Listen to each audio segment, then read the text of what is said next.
I'm Mike Pawk. I was one of the original 13, and I'm probably among the oldest that are left. My first memories of exposure to the intellectual side of mercury came from Al Huggins, like many of us older ones here, and it's probably close to 40 years, 35 or 40 years ago. Now, the first time I heard Hal talk about mercury, I poo-pooed it, blew him off, said, this guy's crazy. About a year or so later, I took a course off him again, and Hal spent about a half a day on mercury, talking about how a lot of his patients were responding when he removed amalgams from their mouths. This time I paid attention, and I thought, wow, if this guy's right, we have a real can of worms in our profession. So I started. The problem with Hal was he didn't support anything he said with science. His whole discussion on mercury was anecdotal, technique-oriented. Now, realizing that we needed to support, that I needed to support if I was going to make this dramatic plunge into a non-mercury-based dental practice, I needed to support what I could do with science. So I started making trips to Pittsburgh, an hour away, to the medical school library, digging out anything I could find on mercury. About every few weeks, I'd go down on my day off and laboriously spend the day trying to find studies, digging them out, making photocopies, driving back to Butler, Pennsylvania, and reading them over the next few weeks. And this went on for a year or two. I have a library full of old studies, but most of this stuff, all of it, was old science and medical information on mercury. But it was alarming, very. And I felt secure then that I could convert my practice into a mercury-free practice. So this was still back in, wow, 35 years or more ago. I remember the first alternative materials we had. They were just plastics that we used for anterior filling materials. There were no bonding agents. These materials just wore out very quickly. They were not designed to be used on occluding surfaces at all. And then came the great breakthrough, Adent. Do any of you recognize the name Adent? No, I didn't think you were old enough.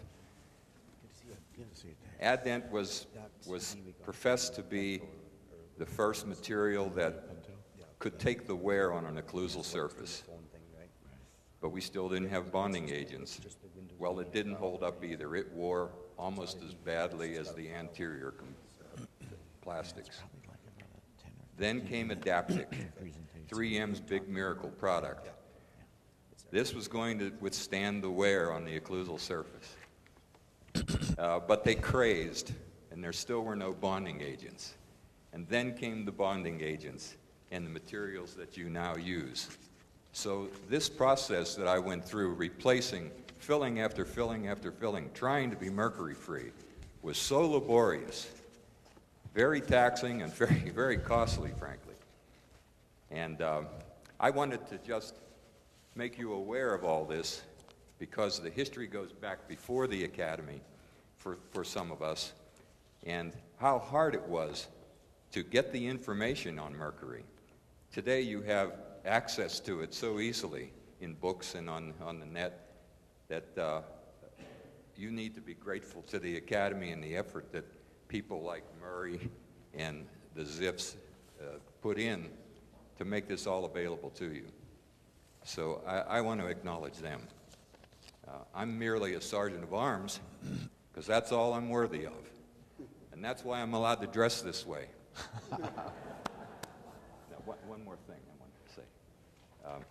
This next part of what I'd like to say I want to shamelessly disclose any significant financial relationship, because there is a financial relationship here. It's impossible to detoxify someone, practically impossible, unless you help them alkalinize their bodies.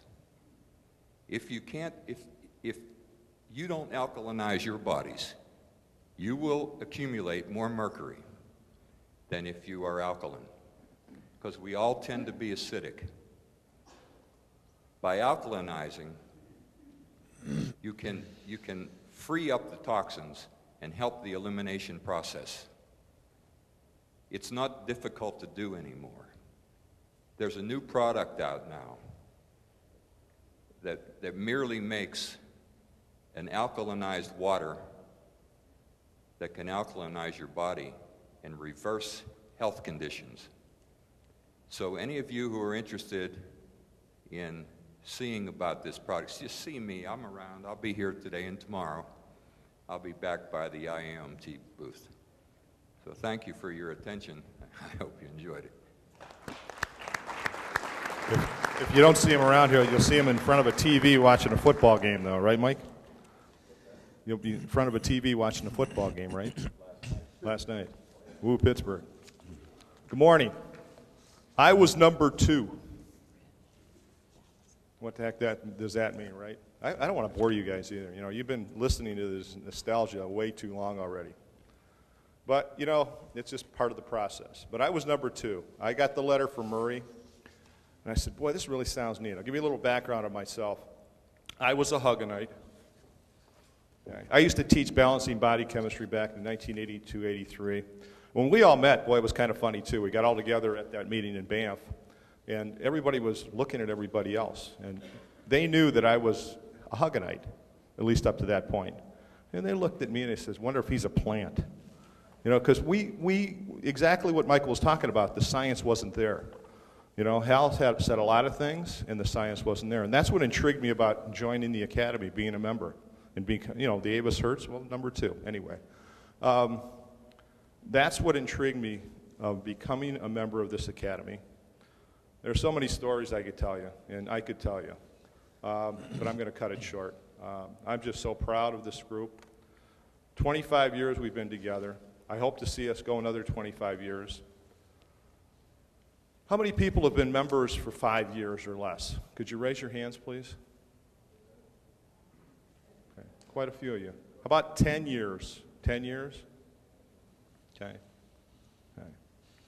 You know, when we got together, our kind of thing was from an altruistic standpoint. We got together to do something, try to change things. That's what we were together. You know, you people that raised your hands, I hope you feel the same way we did. We still feel that way. We like to see more participation in the Academy. Help us. Help yourselves. This is a family. And the more we help ourselves, the better this organization will be.